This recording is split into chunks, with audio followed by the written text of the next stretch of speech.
हाँ जी, तो स्टूडेंट्स अस्सलाम वालेकुम। अब हम स्टडी करने वाले हैं अपना लेक्चर 4 वर्किंग विद वेक्टर्स। ये कुछ रूल्स हैं जो आपके लिए काफ़ी इंपॉर्टेंट है। सबसे फर्स्ट नंबर पे आता है हमारा ये रूल, जिससे हम ये चीज़ जानेंगे कि कैसे हम एक वेक्टर की डायरेक्शन को मेजर करते हैं। तो देखो वो क्या कह रहा है, the direction of the vector may be measured by an angle. ठीक है जी, मे बी का मतलब होता है कि शायद। ठीक है जी, शायद यानी कि एक वेक्टर की जो डायरेक्शन है उसे हम शायद किसी एंगल की मदद से मेजर कर सकते हैं। ठीक है जी, from some known reference direction. ठीक है जी, किसी जानी मानी डायरेक्शन से। लाइक मैं आपको बताता हूँ मिसाल के तौर पे, आपने कंपास तो देखा होगा यार, ये मूवीज में कंपास दिखाते हैं तो उस कंपास के ऊपर आपको पता होगा एक्सिस ड्रा होते हैं। एक्स एक्सिस होता है, एक्स प्राइम एक्सिस होता है, वाई होता है, वाई प्राइम होता है।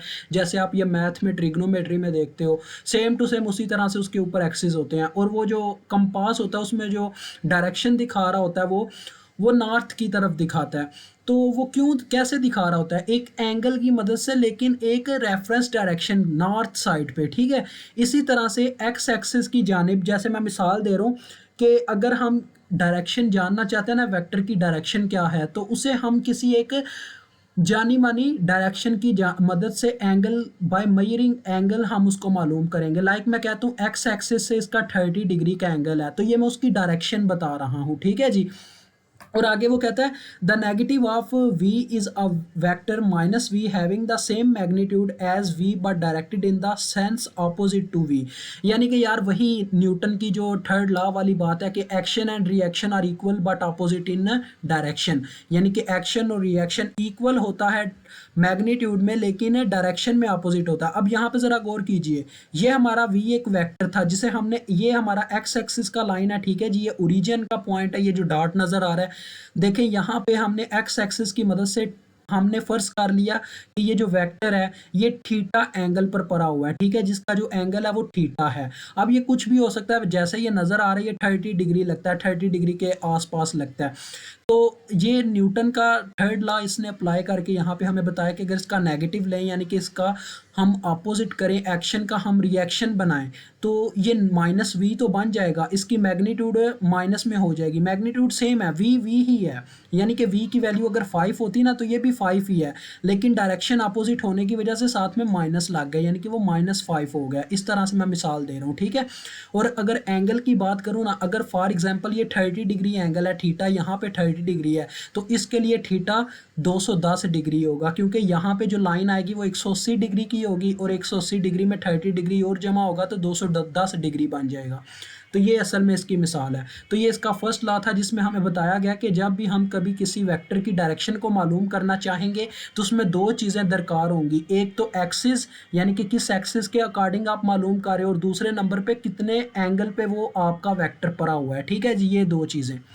उसके बाद जी, अब वो कहता है बच्चों कि vectors must obey the parallelogram law of combination. जो वेक्टर होते हैं वो पैरेललो लॉ ऑफ कॉम्बिनेशन जो है उसका लॉ, यानी कि जब दो वेक्टर्स या दो से ज़्यादा वेक्टर्स को ऐड करना हो तो वो उस वक्त इस लॉ को फॉलो करते हैं इस चीज़ को डन करने के लिए। यानी कि वेक्टर में वेक्टर की एडिशन अगर करवानी हो तो हमें ये लॉ फॉलो करना पड़ता है। ठीक है, आगे वो कहता है दिस लॉ स्टेट्स दैट, यानी कि ये लॉ कहता है कि two vectors v1 and v2, जो दो वेक्टर हैं v1 और v2 treated as free vector, यानी कि जो हवा में खुले आम पड़े हुए हैं। जैसे मैंने आपको मिसाल दी थी प्रीवियस लेक्चर में कि फ्री वेक्टर असल में वो वेक्टर होते हैं, जैसे आपके डेली लाइफ में मिसाल है कि अगर आप छत पे चढ़े हो, एक तरफ आपका कज़न अपनी छत पे चढ़ा हुआ है और आप अपनी छत पे चढ़े हुए हो, तो हवा की सिमत दोनों के लिए सेम है।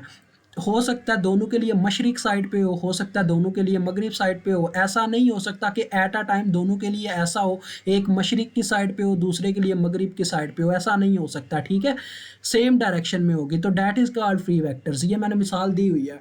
वो कहता है may be replaced by there equivalent vector, यानी कि अगर दो डिफरेंट वेक्टर्स है ना v1 और v2, हम उनको एक इक्विवेलेंट वेक्टर में रिप्लेस कर सकते हैं जो v के नाम से कहलाएगा। ठीक है, which is the diagonal of the parallelogram formed by v1 and v2।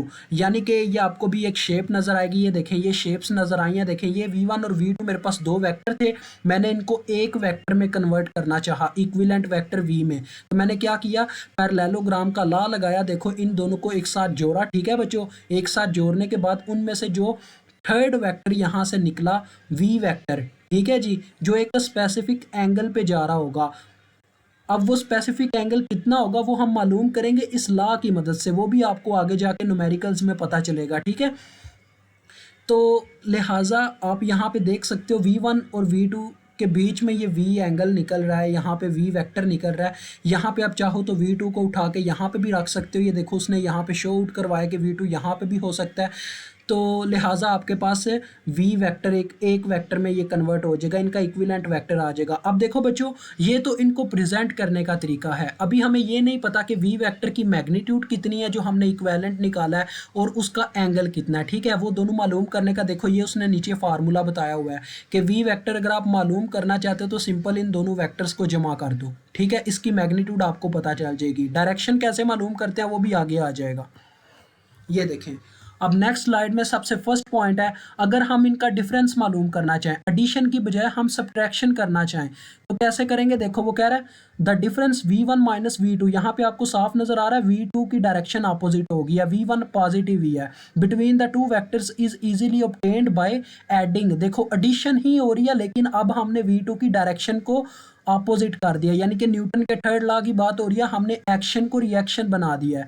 2V1 वो कहता है माइनस V2 को हम V1 में जमा करते हैं तो जो हमें वेक्टर हासिल होगा वो इन दोनों का डिफरेंस होगा। अभी आपको ये डायग्राम्स नजर आती हैं, ये देखें बच्चों। आगे आपके पास जो V1 के साथ जुड़ा हुआ था वो था V2, वो ऊपर वाली डायरेक्शन में जा रहा था और वहां पे एक इक्विवेलेंट वेक्टर आ रहा था जिसका नाम था V। लेकिन अब क्या हुआ है, अब इसके साथ माइनस V2 जुड़ा है और इसकी डायरेक्शन अपोजिट हो गई है, और उसके साथ जो हमें वेक्टर मिल रहा है इक्विवेलेंट के तौर पे वो V प्राइम के नाम से शो हो रहा है, ठीक है। इसकी मैग्नीट्यूड हमें कैसे मिलेगी, V prime is equal to होगा आपके पास V1 माइनस V2, ठीक है। अभी देखो वो कहता है कि इस ये जो आपके पास ओवरऑल मेथड है vector components which are mutually perpendicular, यानी ये जो आपको तकरीबन एक दूसरे के परपेंडिकुलर नजर आ रहे हैं V1 और V2, ये कहलाते हैं रेक्टेंगुलर कंपोनेंट्स, ठीक है जी। ये रेक्टेंगुलर कंपोनेंट्स कहलाते हैं, रेक्टेंगल, ठीक है बच्चों। आगे नेक्स्ट बात करते हैं, ये देखें ये वो आपके पास इक्वेशन आ गया V प्राइम की, पहले V की इक्वेशन थी, अब V प्राइम की। V की इक्वेशन थी V1 प्लस V2, यानी उसकी मैग्नीट्यूड हम इन दोनों को जमा करके हासिल कर सकते थे। V प्राइम की मैग्नीट्यूड इन दोनों में V1 में से V2 को माइनस करके हासिल कर सकते हैं। आगे नेक्स्ट देखो वो कहता है when expressed in rectangular components, जब हम इनको रेक्टेंगुलर कंपोनेंट्स में एक्सप्रेस करेंगे तो जो डायरेक्शन होगी वेक्टर की विद रिस्पेक्ट टू से द एक्स एक्सिस, यानी एक्स एक्सिस के अकॉर्डिंग जो उनकी डायरेक्शन होगी वो एंगल थीटा के अकॉर्डिंग स्पेसिफाई की जाएगी, यानी जो एंगल थीटा की वैल्यू होगी उस लिहाज से वी वेक्टर का एंगल सेट किया जाएगा एक्स एक्सिस पर। तो देखो उसको कैसे मालूम कर सकते हैं, ये इसका फार्मूला है, theta is equal to tangent inverse V Y over V X. तो ये बच्चों आपके पास ओवरऑल सारा प्रोसीजर आ गया। देखें ये आपके पास है V square is equal to V X square plus V Y square plus V Z square, और ये इसकी आगे हमारे पास है डायाग्राम्स हैं। तो यहाँ पे आपके सामने सारा प्रोसीजर है, कुछ भी छुपा नहीं है। देखें ये आपके पास V2 था, ये V1 था, इन दोनों में से हमने एक वेक्टर निकाला V, ठीक है जी। और बाद में क्या हुआ, ये V1 कन्वर्ट हो गया Vx में और V2 कन्वर्ट हो गया Vy में। उसकी रीज़न क्योंकि ये y एक्सिस पे है, ये x एक्सिस पे है, ठीक है जी। तो अगर प्राइम्स की बात करें यानी कि नेगेटिव आ जाए तो नेगेटिव में कन्वर्ट कर लें, अगर पॉजिटिव हो तो पॉजिटिव में कन्वर्ट कर लें। तरीकाकार यही है, मैग्नीट्यूड निकलेगी इस फार्मूले से, ठीक है जी। यानी कि इन सब का स्केयर लो, जमा करो और अंडर रूट ले लो। ये वी स्केयर का आपके पास फार्मूला, आप वी का फार्मूला लेना चाहते हो तो वी का फार्मूला यही हुआ करेगा, आप इनकी वैल्यूज़ का स्केयर लोगे, जमा करोगे और अंडर रूट ले लोगे। और थीटा एंगल निकालने का ये formula V Y over V X. तो यहाँ पे आपका ये लेक्चर भी डन होता है।